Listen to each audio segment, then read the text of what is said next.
Welcome to the Techmeme Ride Home for Thursday, January 19th, 2023. I'm Brian McCullough. Today, is Genesis finally on the verge of bankruptcy? Instagram wants you to take a break from Instagram, and they're even willing to give you tools to do so. Frowny face for Amazon for shutting down the Amazon Smile program. Wikipedia gets a big redesign. Some numbers on where investor dollars are going in tech right now. And is San Francisco back, baby? Maybe because I'm coming to town for a visit. Here's what you missed today in the world of tech.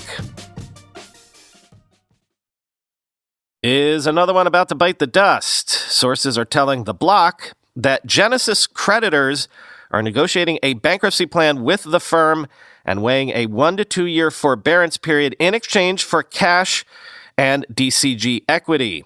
Quote, creditors like the Winklevoss twins Gemini would agree to a forbearance period in most of the payments of between 1 and 2 years under the prepackaged bankruptcy plan, according to one of the sources. In exchange, creditors will receive cash payments and equity in Genesis parent company Digital Currency Group, the source said. Gemini formed an ad hoc committee late last year in an effort to coordinate efforts with other creditors and advocate together for a resolution after Genesis halted withdrawals on its platform. The creditor committee has been privately negotiating for the past few weeks with Genesis in an effort to finalize a Chapter 11 bankruptcy protection plan ahead of filing. Publicly, Gemini co-founder Cameron Winklevoss has been feuding with Barry Silbert, the head of Genesis parent DCG. He's accused him of commingling funds at the crypto conglomerate, negotiating in bad faith, and in his most recent open letter, insisted he stepped down as DCG's top executive, end quote. But there's another wrinkle here, remember? Digital Currency Group owns CoinDesk, which we quote from all the time, and which you'll remember broke the news that sparked the whole FTX meltdown, which led to the current situation that Genesis is in. The publication might have killed the parent company. Well, CoinDesk has apparently retained investment bankers at Lazard to help the outlet explore options, including a partial or full sale after apparently numerous indications of interest. Quoting the Wall Street Journal, CoinDesk's parent company, Digital Currency Group, or DCG, has received multiple unsolicited offers north of $200 million in the past few months, according to people familiar with the matter. DCG acquired the media company in 2016 for $500,000, the people said. CoinDesk generated $50 million in revenue last year from online advertising as well as its index and events business, they said, end quote.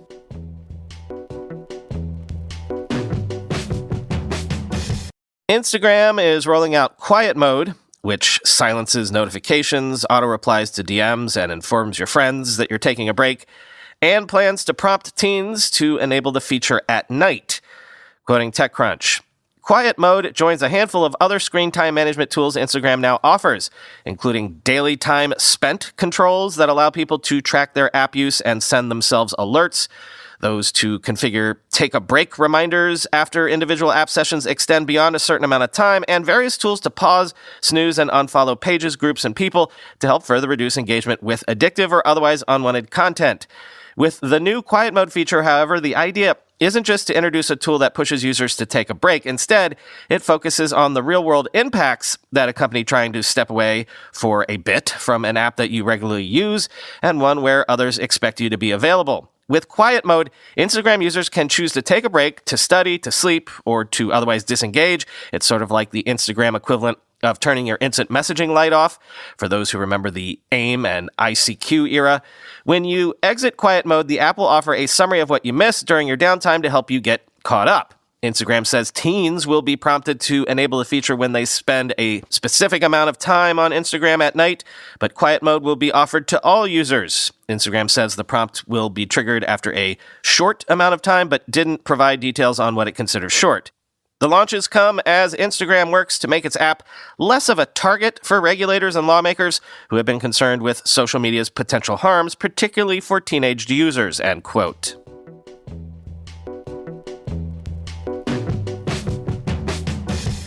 Amazon is planning to shut down Amazon Smile.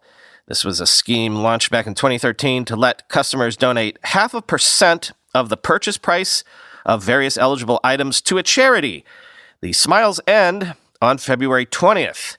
Quoting The Hill, In a letter sent to Amazon Smile customers Wednesday, Amazon explained the program, quote, has not grown to create the impact that we had originally hoped. With so many eligible organizations, more than 1 million globally, our ability to have an impact was often spread too thin, Amazon wrote. According to Amazon Smile's website, over 1 million charities have benefited from the program. A spokesperson tells Nexstar those charities have received $500 million, with the average annual donation being less than $230. Amazon now plans to wind down Amazon Smile by February 20th, 2023. We will continue to pursue and invest in other areas where we've seen we can make meaningful change, from building affordable housing to providing access to computer science education for students in underserved communities, to using our logistics infrastructure and technology to assist broad communities impacted by natural disasters, the company said. Those charities that will be impacted by Amazon Smile coming to an end will receive a one-time donation worth 3 months of what they received in 2022, Amazon explained. Charities will still be able to receive donations until the program officially ends, end quote. So lots of people saying that Amazon's reasoning for ending the program, that it was spread too thin, is pretty weak stuff. I mean, there's spreading thin, and then there's also the concept of spreading broadly, doing a lot of good. Lots of people used to do things like effortlessly contribute to, say, your school's PTA and such. As Dominic Chu tweeted, quote, I'm sure a lot of smaller nonprofits in America are beneficiaries of the Amazon Smile charitable donation platform. They're likely the ones more hurt by its shuttering than larger charitable organizations, end quote. And here's Adrian Bradley from Twitter. This is so rubbish. Amazon Smile was such an easy thing to do, and even if it didn't raise as much money as it hoped for, some orgs, I reckon, even that small income stream was a lifeline, end quote.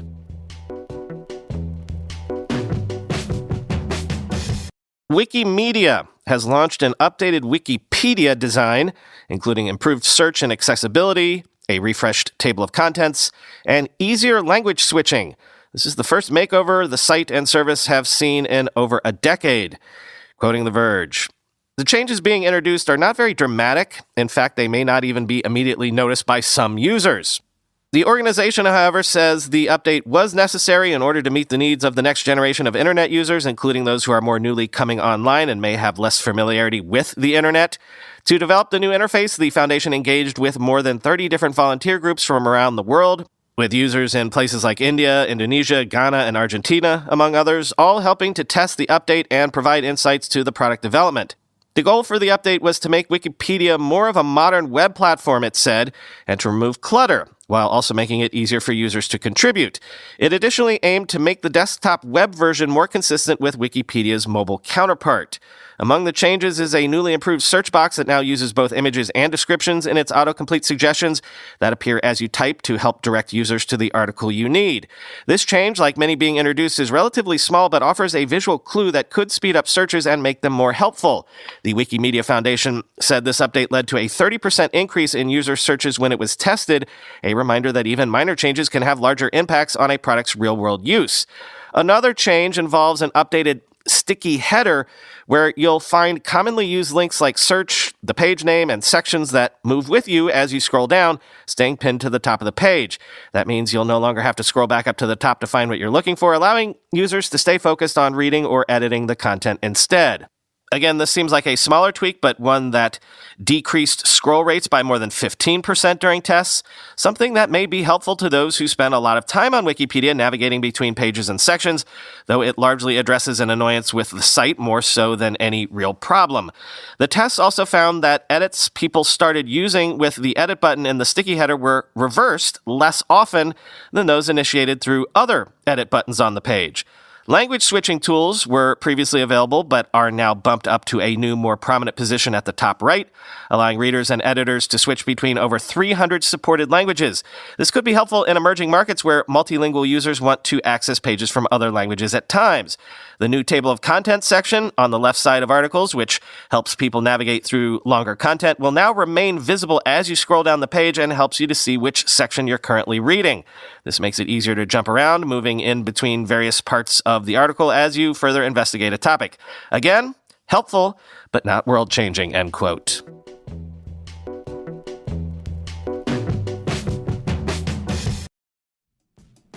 This is the first ad from a fellow listener, and I can't believe how right up my alley this one is. I'm right in the middle of transforming my desk/studio setup, so what unbelievable timing to learn about layer desks. The F23 streaming desk from Layer Desks is my next desk. The F23 has been engineered to be the ideal work surface for the modern knowledge worker. The right desk setup can make a huge difference in your productivity and work satisfaction by reducing Zoom fatigue, improving your posture, and preventing repetitive strain injuries. The patent-pending F23 streaming desk is 3 work areas in one compact design with you at the center to make your back-to-back Zoom meetings, investor pitches, and live streams feel effortless. Paired with dual motor sit-stand legs so you can work standing or sitting, this desk will take your work-from-home lifestyle to the next level. There's mounting holes for microphone booms, ring lights, and of course, cable management. It essentially allows you to have a corner desk basically anywhere in a room. The premium American birch hard-ply work surface looks beautiful, and custom branding and colors are available for bulk orders, so you can kit out your entire office and entire team in style. Visit layerdesks.com/ride to upgrade your workstation today and use code RIDE for 10% off your order with free shipping. That's layerdesks.com/ride, code RIDE for 10% off. There are some amazing doctors out there, but really the only ones that matter are the ones that actually take your insurance. With ZocDoc, you can focus on doctors who are in-network, putting you on the path to see the doctors who are right for you. No more wasting time hunting down Aunt Shirley's cash-only chiropractor or the dentist your coworker recommended who's out of your network. ZocDoc is a free app that shows you doctors who are patient-reviewed, take your insurance, and are available when you need them. Read up on local doctors, get verified patient reviews, and see what other real humans had to say about their visit, so that when you walk into that doctor's office, you're set up to see someone in your network who gets you. Go to ZocDoc.com/Techmeme, choose a time slot, and whether you want to see the doctor in person or do a video visit. And just like that, you're booked. Every month, millions of people use ZocDoc. Find the doctor that is right for you and book an appointment that works for your schedule. Go to ZocDoc.com/Techmeme and download the ZocDoc app for free. Then start your search for a top-rated doctor today. Many are available within 24 hours. That's ZocDoc.com/Techmeme. ZocDoc.com/Techmeme. I kind of want to say enough with the Apple rumor news, except that this is something I've been saying Apple should do since I became a fan of Facebook's Portal device during the pandemic. Who else but Mark Gurman says Apple is working on an iPad-based smart display with smart home controls, video, and FaceTime, and a new Apple TV also with a faster processor, probably slated for release in the first half of 2024. But back to that device that I'm still looking for so that Papa doesn't always have to be the videographer during FaceTime calls. Quote, the push into smart displays will start with a tablet product, essentially a low-end iPad that can control things like thermostats and lights, show video, and handle FaceTime chats. People with knowledge of the plan said the product could be mounted on walls or elsewhere using magnetic fasteners, positioning it as more of a home gadget than a regular iPad. Apple has also discussed the idea of building larger smart home displays, according to the people who asked not to be identified because the deliberations are private. Work on a long-anticipated product that would combine the TV box with a smart speaker and FaceTime camera also has suffered setbacks, though that project is still ongoing. The device was initially targeted for release this year, but the timing has slipped. Likewise, the smart displays have seen their development schedules delayed and likely won't launch until next year at the earliest, end quote.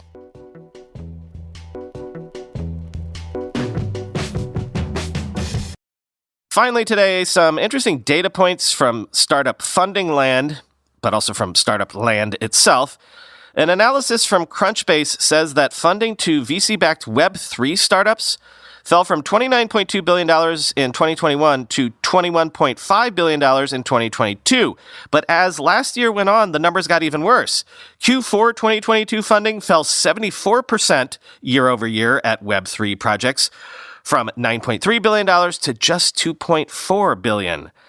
And analysis using AngelList data shows that Series B valuations have fallen 50%, from a $250 million median valuation in Q1 of 2022 to a $125 million median valuation in Q4 of 2022, quoting Eric Newcomer. For much of 2022, the narrative has been that the tech IPO market and late-stage growth rounds were essentially frozen. But many investors, armed with billions in dry powder, instead shifted their attention to early stages, helping buoy valuations at seed, Series A, and Series B. AngelList data shows cracks in those early-stage valuations emerging in the second half of 2022.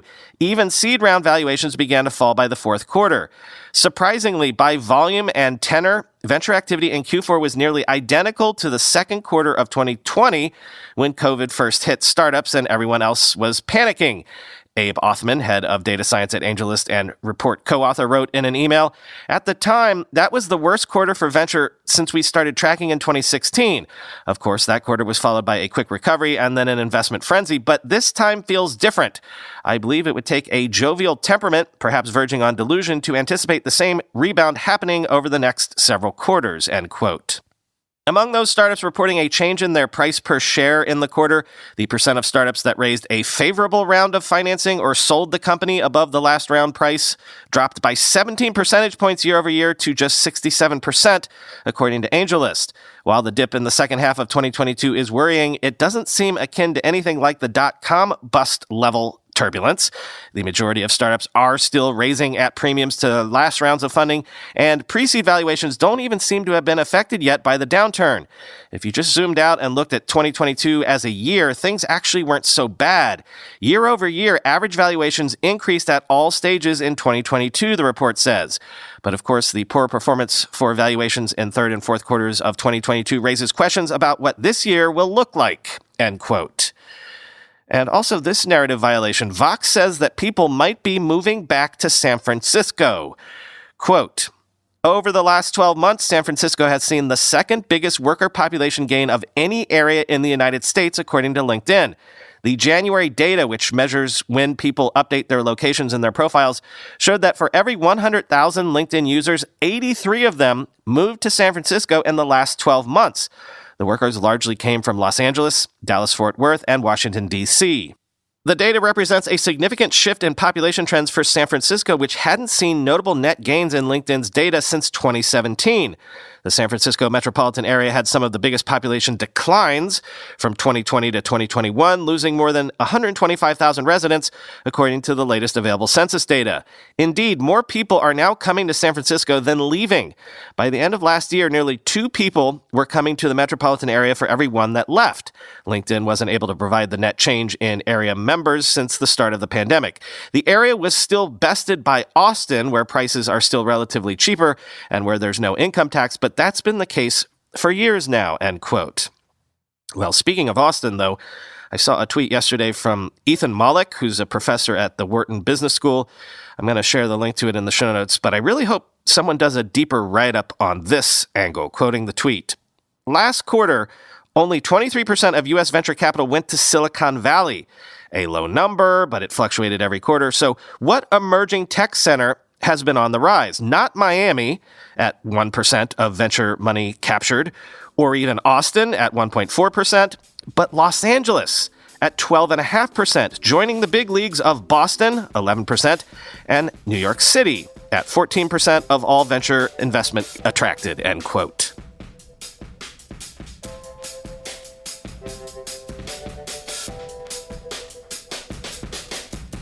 Lots of listeners got in touch to help me fill out my empty ad inventory at that discounted rate. In fact, you heard the first ad for those today. Of course, I always want you to patronize our sponsors, but do me a favor and pay special attention and give special consideration to these ads because they're from your fellow listeners. They're helping me keep the lights on over here, and they're fellow members of the Mutant Podcast Army, so they're part of this community as well. Help them keep their lights on. Help them with their businesses and projects.